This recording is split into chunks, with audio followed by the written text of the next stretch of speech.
माननीय सभासदों, अध्यक्ष मैडम पधार रही है।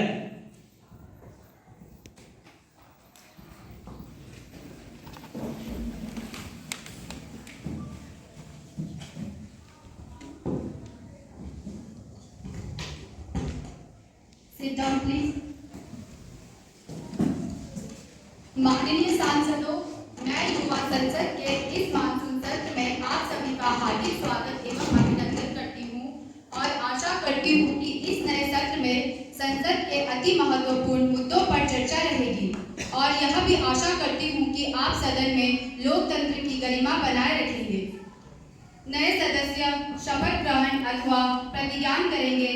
माननीय महासचिव महोदय। धन्यवाद महोदय। मिस्टर अभिनव कोहली जो उत्तर प्रदेश के सहारनपुर संसदीय क्षेत्र से निर्वाचित हुए हैं, अब शपथ ग्रहण अथवा प्रतिज्ञान करेंगे। महोदय, आप शपथ ग्रहण करेंगे या प्रतिज्ञान? प्रतिज्ञा। प्रतिज्ञा। आप किस भाषा में शपथ ग्रहण करेंगे? इंग्लिश।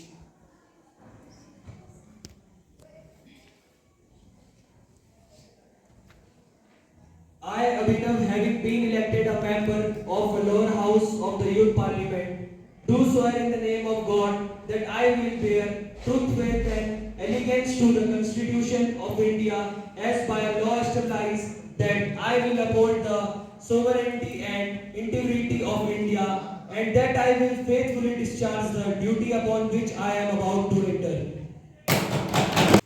मिस्टर राहुल जो असम के जोराहाट संसदीय क्षेत्र से निर्वाचित हुए हैं, अब शपथ ग्रहण अथवा प्रतिज्ञान करेंगे। महोदय, आप शपथ ग्रहण करेंगे या प्रतिज्ञान? आप किस भाषा में शपथ ग्रहण करना चाहेंगे? हिंदी भाषा।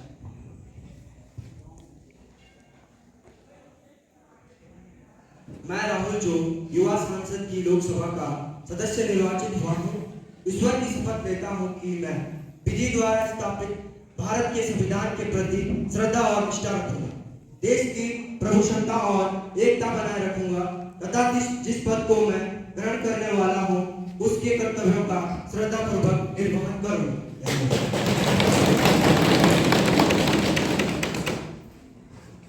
दूसरी अंजलि जो उत्तराखंड के टिहरी गढ़वाल से संसदीय क्षेत्र से निर्वाचित हुई है, अब शपथ ग्रहण या प्रतिज्ञान करेंगी। महोदय, आप शपथ ग्रहण करेंगी या प्रतिज्ञा? आप किस भाषा में शपथ ग्रहण करेंगी? संस्कृत भाषा में।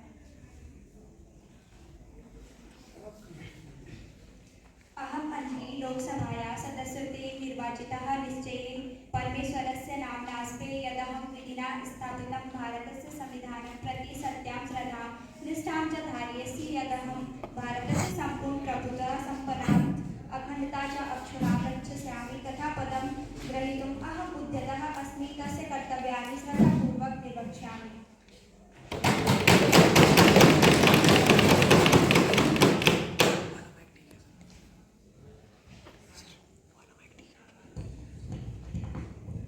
Now the Honorable Prime Minister will introduce the new ministers.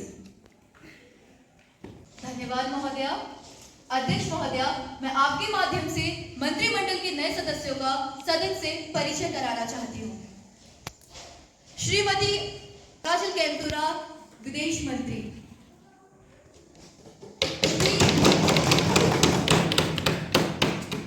Shri Anurag Doval, गृह मंत्री। श्रीमती मुस्कान रावत, शिक्षा मंत्री।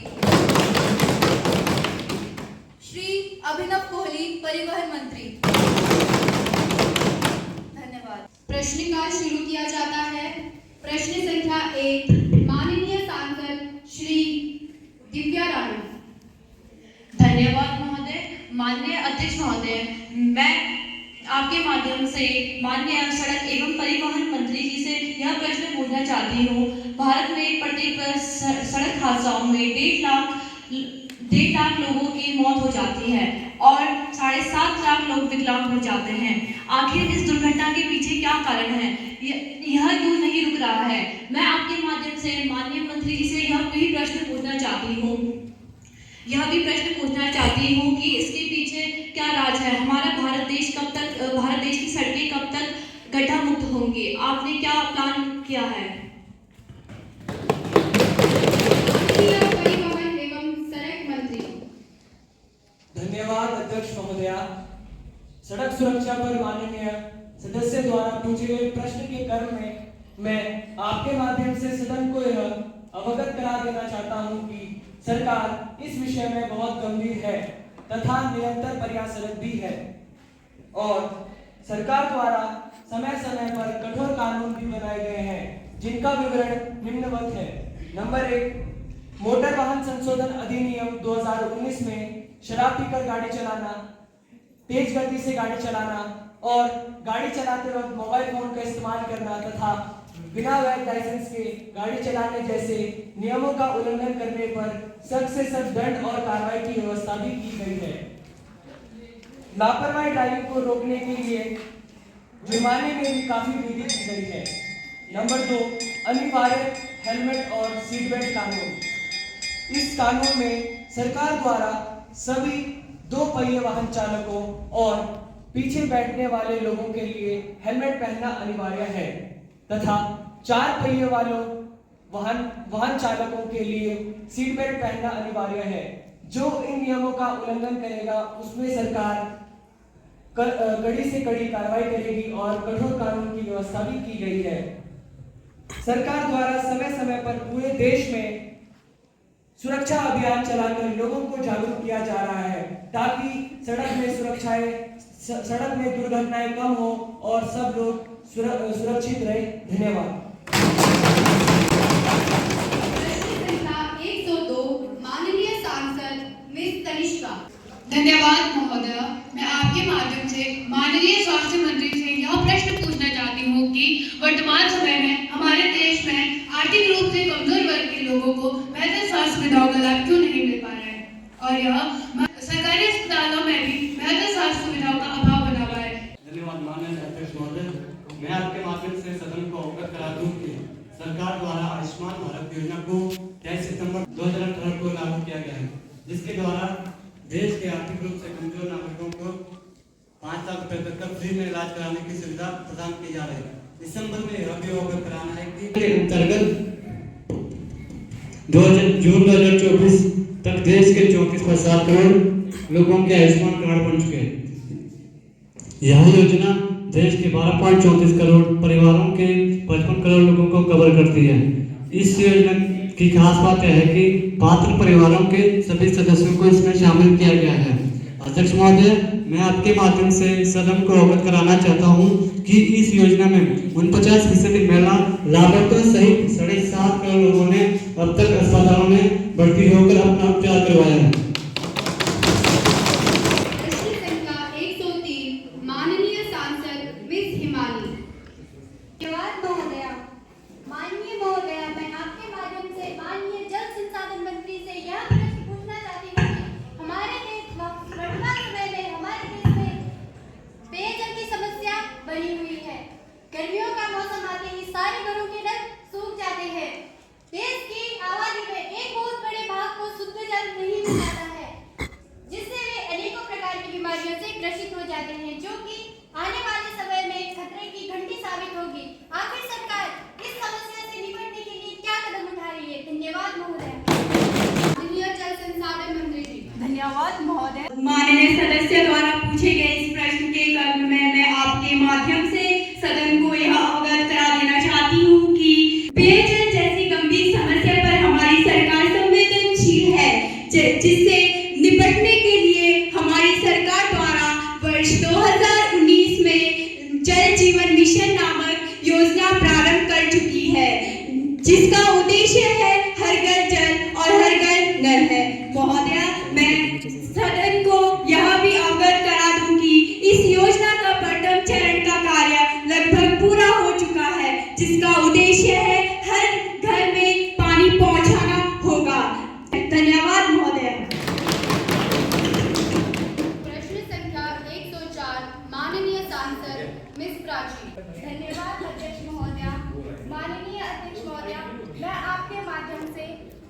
माननीय मंत्री भारत सरकार से यहाँ प्रश्न पूछना चाहती हूँ कि हमारा देश जिसकी जनसंख्या लगभग 140 करोड़ है, आखिर क्या कारण है कि इतनी विशाल जनसंख्या होने के बावजूद भी पेरिस ओलंपिक 2024 में हम अन्य देशों की तुलना में अच्छा प्रदर्शन क्यों नहीं कर पा रहे हैं? सरकार खेलों के उत्थान के लिए क्या नीति बना रही है? धन्यवाद। खेल मंत्री जी। धन्यवाद अध्यक्ष महोदया। माननीय सदस्य द्वारा पूछे गए प्रश्न के क्रम में मैं आपके माध्यम से सदन को अवगत कराना चाहती हूँ कि सरकार द्वारा प्राथमिक स्तर पर खेलों को बढ़ावा देने के लिए नई शिक्षा नीति 2020 में भी प्रावधान किए गए हैं।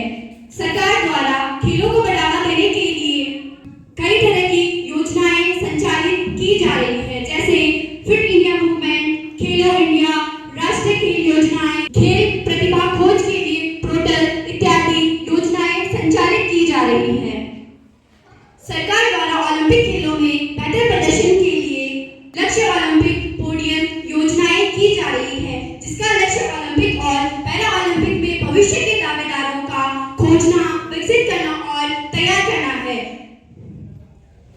जूनियर टॉप्स नामक एक समान कार्यक्रम जो 10 से 12 वर्ष के बच्चों को लक्षित करता है, जो 2020 से संचालित है।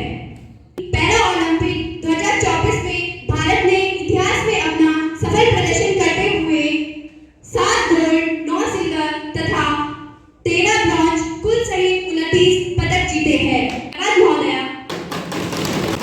संख्या 105 माननीय सांसद मिस रिया। धन्यवाद माननीय अध्यक्ष महोदय। माननीय अध्यक्ष महोदय, क्या महिला एवं बाल विकास मंत्री जी यह बताने का कष्ट करेंगे कि महिलाओं और बच्चों के साथ होने वाले अपराधों को कम करने के लिए मंत्रालय क्या कर रहा है? महिलाओं और बच्चों के साथ होने वाले अपराधों के मामलों में समय पर न्याय सुनिश्चित करने के लिए सरकार क्या कर रहा है? महिलाओं और बच्चों के विकास के लिए मंत्रालय की क्या योजना है? महिला एवं बाल विकास मंत्री जी। अध्यक्ष महोदया, मैं आपके माध्यम से सदन को अवगत कराना चाहती हूँ कि भारतीय संविधान की 7वीं अनुसूची के तहत पुलिस और सार्वजनिक व्यवस्था राज्य के विषय है। इस प्रकार राज्य सरकारें महिलाओं, बच्चों व अन्य नागरिकों के लिए जिम्मेदार है। हालांकि देश में महिलाओं और बच्चों की सुरक्षा सरकार की सर्वोच्च प्राथमिकता है। महिला एवं बाल विकास मंत्रालय महिलाओं से संबंधित विभिन्न विशेष कानून जैसे घरेलू हिंसा से महिलाओं का संरक्षण अधिनियम 2005 तथा कार्यस्थल पर महिलाओं का यौन उत्पीड़न रोकथाम निषेध निवारण के लिए अधिनियम 2013 तथा किशोर न्याय अधिनियम 2015 का प्रशासन कर रहा है। अध्यक्ष महोदया, हमारी सरकार इन कानूनों को और कठोर बनाने के लिए प्रयासरत है। यौन अपराधों के खिलाफ प्रभावी कानूनी रोकथाम के लिए संशोधित अधिनियम 2013 लागू किया गया है। इस संशोधित कानून अधिनियम के तहत 2018 वर्ष से 12 वर्ष से कम उम्र की लड़की के साथ बलात्कार के लिए मृत्यु दंड सहित और भी कठोर दंडात्मक प्रावधान किए गए हैं। महिलाओं सुरक्षा एवं संरक्षण से संबंधित परियोजनाओं के लिए निर्भया कोष की स्थापना भी की है। पीएम पोषण योजना, मिड डे मील योजना आदि पूरे देश में संचालित है। धन्यवाद। प्रश्न संख्या 106 माननीय सांसद ईशांत रावत। धन्यवाद अध्यक्ष महोदय। माननीय अध्यक्ष महोदय, मैं आपके माध्यम से माननीय प्रधानमंत्री जी से यह प्रश्न पूछना चाहता हूं कि वन नेशन वन इलेक्शन से देश को क्या फायदा होगा? ऐसी कौन सी अनिवार्यता है कि देश में वन नेशन वन इलेक्शन से कानून लाना पड़ रहा है? माननीय प्रधानमंत्री जी। अध्यक्ष महोदय, माननीय सदस्य द्वारा पूछे गए महत्वपूर्ण प्रश्न के क्रम में मैं सदन को अवगत कराना चाहती हूँ कि वन नेशन वन इलेक्शन देश में यह योजना केवल अभी से नहीं है, बल्कि स्वतंत्रता बाद भी 1952 से 1967 तक में प्रतिवर्ष निकाय चुनाव होने के कारण जनता भी बहुत परेशान है तथा सरकार का भी इसमें अनावश्यक समय तथा पैसे की भी बर्बादी हो रही है। इसके लिए यह योजना देश के हितों के लिए जरूरी है। इसके निम्नलिखित फायदे मैं आपको बताना चाहती हूँ। नंबर 1, चुनाव खर्च में कटौती। देश में बार-बार चुनाव करने पर लॉजिस्टिक सुरक्षा, जनशक्ति सहित कई चीजों पर पैसा खर्च होता है। इस बार पर हुए लोकसभा चुनाव में अनुमानित कुल खर्चा करीब 1.35 लाख करोड़ तक हुआ है, जो कि 2019 के लोकसभा कहीं अधिक है। यदि राज्य विधानसभाओं और स्थानीय निकाय के कुल खर्चे को जोड़ा जाए तो अंदाज लगाइए कि कुल खर्चा कितना होगा। वन नेशन वन इलेक्शन लागू होने के चुनावी खर्चे में कटौती होगी, जिसको हम अन्य विकास कार्यों में लगा सकते हैं। नंबर 2, प्रशासनिक कार्य क्षमता में वृद्धि। चुनाव के दौरान आचार संहिता लागू होने से नीति निर्माण व विकास कार्यों में रुकावट आती है। यदि 5 साल में सिर्फ एक बार आचार संहिता लागू हो तो स्वाभाविक है कि प्रशासनिक कार्यों में तेजी होगी। महोदय, मैं माननीय सदस्य से तथा विपक्ष से अनुरोध करना चाहती हूँ कि इस महत्वपूर्ण कानून को बनाने में सरकार का साथ दें। धन्यवाद। माननीय सांसद महेश रावत जी। माननीय अध्यक्ष महोदय, मैं आपके माध्यम से माननीय शिक्षा मंत्री जी से यह प्रश्न करना चाहता हूँ कि जब हमारे देश में एक इलेक्शन जैसी व्यवस्था लागू हो सकती है तो क्या हमारे देश में एक पाठ्यक्रम जैसी व्यवस्था लागू नहीं हो सकती है? शिक्षा मंत्री जी। माननीय अध्यक्ष महोदय, मैं आपके माध्यम से सदन को अवगत करा देना चाहती हूँ कि निसंदेह किसी राष्ट्र का विकास वहाँ की शिक्षा व्यवस्था पर निर्भर करता है। इस महत्वपूर्ण विषय पर हमारी सरकार गंभीर और संवेदनशील भी है। शिक्षा संवर्ती सूची का विषय है, जिसके लिए केंद्र और राज्य सरकार दोनों प्रयासरत है। शिक्षा व्यवस्था में सुधार करने के लिए हमारे देश में शिक्षा नीति 2020 लागू कर दी है, जिसके तहत निम्नलिखित प्रावधान किए गए हैं। जैसे देश की जीडीपी का 6% बजट शिक्षा व्यवस्था पर खर्च किया जाएगा, जिससे विद्यालय भवन और अन्य संसाधनों का विकास होगा। अध्यक्ष महोदय, पूरे देश में समान पाठ्यक्रम लागू करने के संबंध में हमारी देश की सरकार विचार कर रही है और इस संबंध में देश के शिक्षाविदों और विद्वानों से राय ली जा रही है और राय शुमारी के बाद ही शिक्षा संबंध में हम इस कार्य को आगे बढ़ाएंगे। धन्यवाद।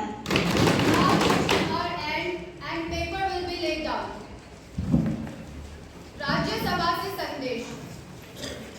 माननीय महासचिव युवा संसद की राज्यसभा से प्राप्त संदेश पढ़ेंगे। महोदया, मुझे युवा संसद की राज्यसभा के महासचिव से प्राप्त निम्नलिखित संदेश की सूचना देनी है। युवा संसद को राज्यसभा के प्रक्रिया तथा कार्य संचालन विभाग के अनुसार मुझे समान नागरिक संहिता विधेयक 2024 के प्रति सभा पटल पर रखने का निर्देश हुआ है, जो राज्यसभा द्वारा 5 सितंबर 2024 को हुई बैठक में पारित किया गया था। राज्यसभा द्वारा पारित किए गए विधेयक की प्रति पटल पर रखेंगे। महोदया, मैं राज्यसभा द्वारा पारित किए गए समान नागरिक संहिता विधेयक 2024 एक प्रति सभा पटल पर रख दिया गया है। शून्यकाल शुरू किया जाता है। माननीय सांसद मिस शीतल। धन्यवाद अध्यक्ष महोदय। माननीय अध्यक्ष महोदय, मैं आपके माध्यम से सदन को अवगत करा देना चाहती हूँ कि हमारे देश में सीबीआई की निष्पक्षता, ईमानदारी एवं स्वायत्तता प्रसन्नचिन्ह है। माननीय सर्वोच्च न्यायालय ने हाल ही में 11 साल बाद सीबीआई को पिंजरे में बंद तोते की याद दिला दी और कहा सीबीआई पिंजरे में बंद तोते की छवि से बाहर आना होगा। गौरतलब है कि केंद्रीय एजेंसियों के राजनीतिक इस्तेमाल से नाराज होकर पश्चिम बंगाल और कुछ अन्य राज्य सीबीआई की जांच के लिए दी गई सामान्य सहमति को वापस लिया था। अतः मेरा सरकार से निवेदन है कि सीबीआई की स्वायत्तता के लिए सदन में यथाशीघ्र विधेयक लाया जाए। धन्यवाद महोदय। सदन इस पर विचार करेगा। माननीय सांसद स्नेहा जी। धन्यवाद माननीय अध्यक्ष महोदय। मैं आपके माध्यम से माननीय विदेश मंत्री से यह प्रश्न पूछना चाहती हूँ कि सरकार द्वारा संयुक्त राष्ट्र संघ की सुरक्षा परिषद में स्थायी सदस्यता हासिल करने के लिए क्या प्रयास किया जा रहा है और भारत को अभी तक इसमें सफलता क्यों नहीं मिल पा रही है? धन्यवाद महोदय। माननीय विदेश मंत्री जी। अध्यक्ष महोदय, जैसा कि आप सभी को विदित है कि भारत के संविधान के अनुच्छेद 51 में अंतर्राष्ट्रीय शांति और सुरक्षा को बढ़ावा देने के लिए भारत की प्रतिबद्धता का जिक्र है। भारत ने सदैव से ही दुनिया में शांति और अहिंसा का पाठ पढ़ाया है। वसुधैव कुटुंबकम की अवधारणा का चरितार्थ किया है। जनसंख्या, क्षेत्रीय आकार, जीडीपी, आर्थिक क्षमता, संपन्न विरासत और सांस्कृतिक विविधता आदि इन सभी पैमानों पर भारत खड़ा उतरा है। भारत दुनिया का सबसे बड़ा लोकतांत्रिक देश है।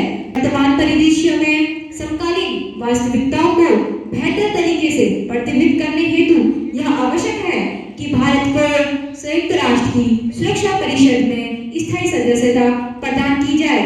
सुरक्षा परिषद की स्थायी सीट वैश्विक परिदृश्य में भारत का मान बढ़ाएगी और इससे देश की प्रतिष्ठा बढ़ेगी। बाहरी सुरक्षा के खतरों और भारत के खिलाफ राज्य प्रायोजित आतंकवाद के समाधान के खिलाफ तंत्र को मजबूत करने में सहायक सिद्ध होगी। इसीलिए हमारी सरकार सुरक्षा परिषद में भारत को स्थायी सदस्यता प्रदान करने के लिए सार्थक प्रयास कर रही है। भारत G4 सदस्य भारत, जर्मनी, जापान और ब्राजील संयुक्त राष्ट्र की सुरक्षा परिषद में सुधार और स्थायी सदस्यता के लिए प्रयासरत है। महोदया, ऐसा नहीं है कि हमें इस मुद्दे पर सफलता नहीं मिली है। सुरक्षा परिषद में 5 स्थायी सदस्य हैं जिन्हें वीटो पावर प्राप्त है।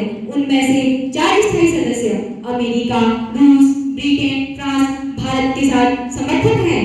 चीन के साथ कूटनीति स्तर वार्ता जारी है। अतः हमें यह विश्वास है कि भारत को अवश्य सुरक्षा परिषद की स्थायी सदस्यता प्राप्त हो जाएगी। धन्यवाद महोदय।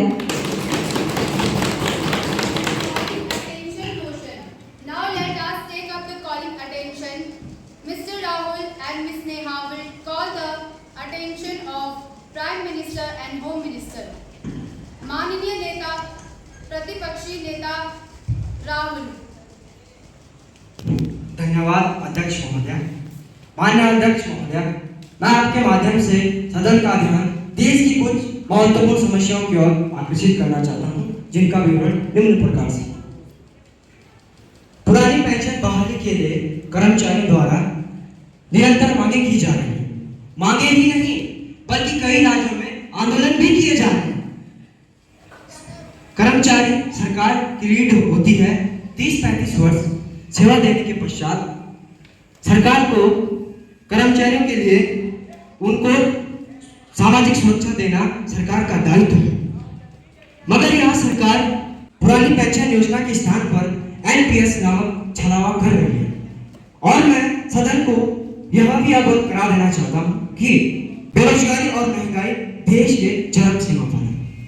यही नहीं, नवयुवक हताश और गरीब परेशान है और किसान तो आत्महत्या करने को तैयार है। और माननीय प्रधानमंत्री जी सदन को यह बताने का कष्ट करेंगे कि इन समस्याओं से देश कब तक मुक्त हो पाएगा और सरकार इस दिशा में क्या प्रयास कर रही है।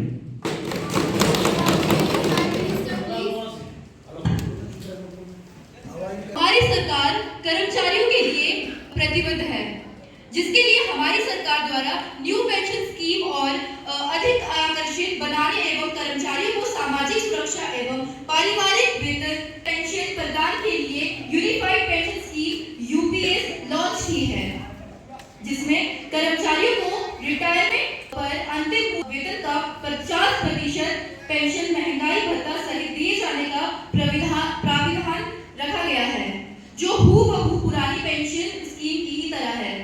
माननीय प्रधानमंत्री जी, यदि यह पुरानी पेंशन जैसी ही है तो आपकी सरकार पुरानी पेंशन योजना को क्यों बहाल नहीं कर देती है? शांति बनाने का आपको मौका दिया जाएगा। प्रधानमंत्री को बोलने दीजिए। माननीय अध्यक्ष महोदय, यदि सरकार को इसमें कुछ और सुधार करने की गुंजाइश महसूस होगी तो आने वाले समय में कर्मचारी संगठनों से बात कर अधिक सुधार लाया जाएगा तथा इसमें अधिक सुधार किया जाएगा। बेरोजगारी के संबंध में मैं सदन को अवगत करा देना चाहती हूँ कि हमारी सरकार बेरोजगारी को दूर करने के लिए वचनबद्ध है, जिसके लिए सरकारी क्षेत्रों में रिक्त पदों को भरने के लिए विशेष भर्ती अभियान चलाया जा रहा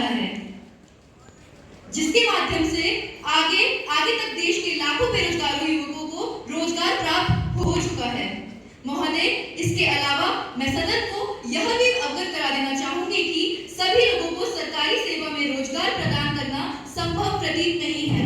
तो अगर संभव प्रतीत नहीं है तो ये सरकार इस्तीफा क्यों नहीं दे देती है? अध्यक्ष महोदय, मैं बताना चाहूंगी कि बेरोजगारी के अनुपात में सरकारी क्षेत्रों में रोजगार प्रदान करना संभव प्रतीत नहीं है, क्योंकि उतने रिक्त पद हमारे पास नहीं है। इसीलिए युवाओं को रोजगार से जोड़ने के लिए एवं आत्मनिर्भर बनाने के लिए हमारी सरकार ने कई महत्वपूर्ण योजनाएं आरंभ की है। जैसे मुद्रा योजना में 20 लाख रुपए तक दिए जाते हैं, जिसमें युवा स्वरोजगार एवं औरों को भी रोजगार दे सकते हैं। इसके अलावा सरकार द्वारा आत्मनिर्भर भारत योजना 2020, प्रधानमंत्री रोजगार प्रोत्साहन योजना, प्रधानमंत्री कौशल विकास योजना, स्टैंड अप योजना, स्टार्टअप इंडिया योजना जैसी योजनाएं संचालित की गई हैं, जिससे आने वाले समय में बेरोजगारी की समस्या को दूर किया जा सकता है। माननीय सांसद विस्लेहा। धन्यवाद। नक्सलवाद और आतंकवाद की ओर आकर्षित करना चाहती हूँ कि इन दोनों घटनाओं से प्रतिवर्ष हजारों निर्दोष नागरिकों और सेना के जवानों को अपनी जान गंवानी पड़ती है। माननीय गृह मंत्री जी यह बताने का कष्ट करें कि इन दोनों समस्याओं से देश को कब तक निजात मिलेगी। माननीय अध्यक्ष महोदया, मैं आपके माध्यम से सदन को अवगत करा देना चाहता हूं कि भारत की आंतरिक सुरक्षा की चर्चा जब जब होती है, नक्सलवाद की समस्या एक बड़ी चुनौती के रूप में हमारे सामने उपस्थित हो जाती है। नक्सलवाद भारत की शांति, स्थिरता, प्रगति के लिए एक बहुत बड़ी बाधा के रूप में 70-80 के दशक से ही उपस्थित है। सत्तारूढ़ होने के बाद से ही नक्सलवाद से निपटने के लिए सरकार ने सशस्त्र कार्रवाई तेज करने हेतु और भी अन्य प्रयास आरंभ किए थे, जिनका सकारात्मक प्रभाव अब दिखाई दे रहा है। देश के 44 नक्सल प्रभावित जिले पूरी तरह से नक्सल मुक्त हो गए हैं। गौरतलब है कि गृह मंत्रालय द्वारा 126 जिलों को नक्सल प्रभावित घोषित किया गया था। इन्हीं जिले में से आज 44 जिले पूर्ण रूप से नक्सल मुक्त हो गए हैं। इन मंत्रालय की रिपोर्ट में यह भी बताया गया है कि पिछले 4 वर्षों में नक्सली हिंसा कम हुई है। Now the time for legislative business. Bill to be introduced and bill for consideration. Now the House will take up consideration to the Uniform Civil Code Bill 2024. माननीय गृह मंत्री जी। समान नागरिक संहिता यूनिफॉर्म सिविल कोड यूसीसी विधेयक 2024, विधेयक संख्या 1 वर्ष 2024। महोदया, देश में सभी धर्मों समुदायों के लिए एक समान नागरिक संहिता बनाने हेतु समान नागरिक संहिता विधेयक 2024 सदन में प्रस्तुत कर रहा हूँ।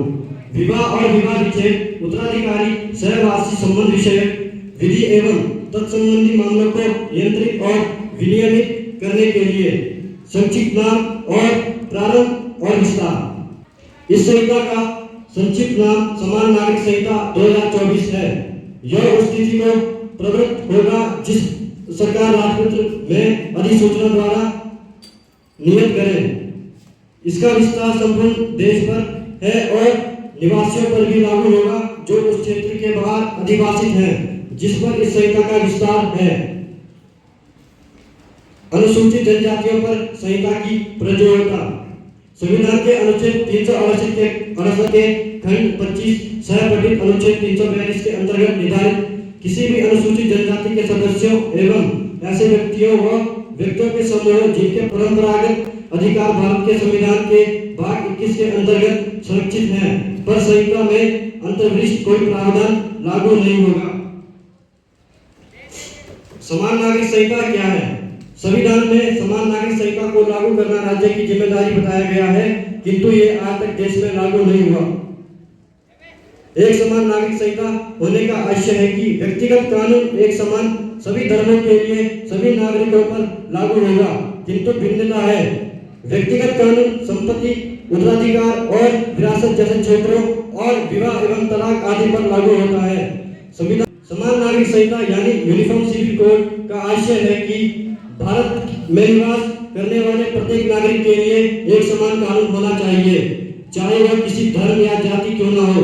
समान नागरिक संहिता एक बड़ा और महत्वपूर्ण कदम है।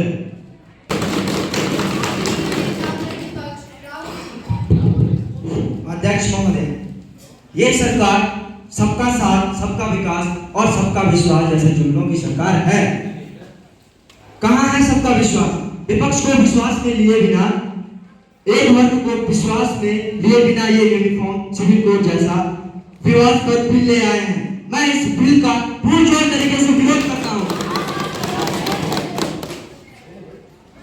माननीय प्रधानमंत्री जी, माननीय अध्यक्ष महोदय, विपक्ष की तो जैसे आदत ही हो गई है हर अच्छी बात में विरोध करने की। कभी तो जनता ने विपक्ष को बिठाते हैं। माननीय अध्यक्ष महोदय, मैं विपक्ष को बता देना चाहूंगी कि जो कानून धर्म के आधार पर देश को बांटता है, इन कानून की देश में कोई स्थान नहीं है। अब देश की मांग है कि देश में धर्मनिरपेक्ष नागरिक संहिता हो। माननीय सर्वोच्च न्यायालय ने भी देश में धर्मनिरपेक्ष नागरिक यूनिफॉर्म सिविल कोड को लेकर टिप्पणियां की है और सरकार को इस दिशा में उचित कदम उठाने के लिए